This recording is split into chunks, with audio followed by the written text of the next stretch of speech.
official and co-founder and managing principal of the Chertoff Group. Good to have you with us today. Good to be with you. I guess, first of all, just your reaction to these new details that we're getting about how all of this went down and, the intelligence that led to it. Well, it'll go down in the annals of counterterrorism history as one of the most impressive covert operations in U.S. history. I think the interesting things, if you reflect upon this, going all the way back to Desert One and our failed hostage rescue in Iran to this operation, you'll notice just a dramatic evolution in our capabilities and in, frankly, the ability of the CIA, my former agency, to work effectively with the military and the military among themselves to conduct joint operations. You'll remember in Desert One, just like in this case, they used helicopters as the insertion platform.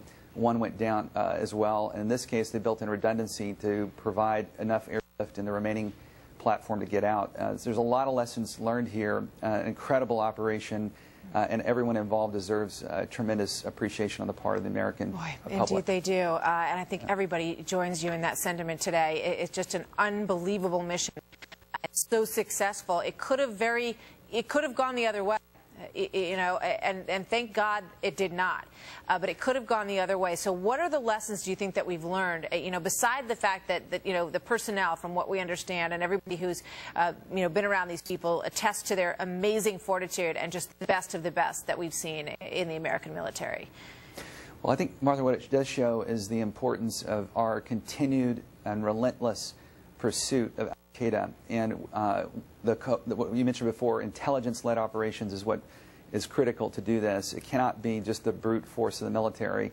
And in order to do that, we have to learn the lessons of the past. If you look at when I was in the CIA back in the early 90s, you'll remember when the Soviet Union collapsed, there were calls for the, quote, peace dividend, and the, quote, the mission was accomplished. And I think both President Bush and others, including myself, learned the lessons that you don't want to do that. You don't want to take your foot off the gas. We have to remain vigilant.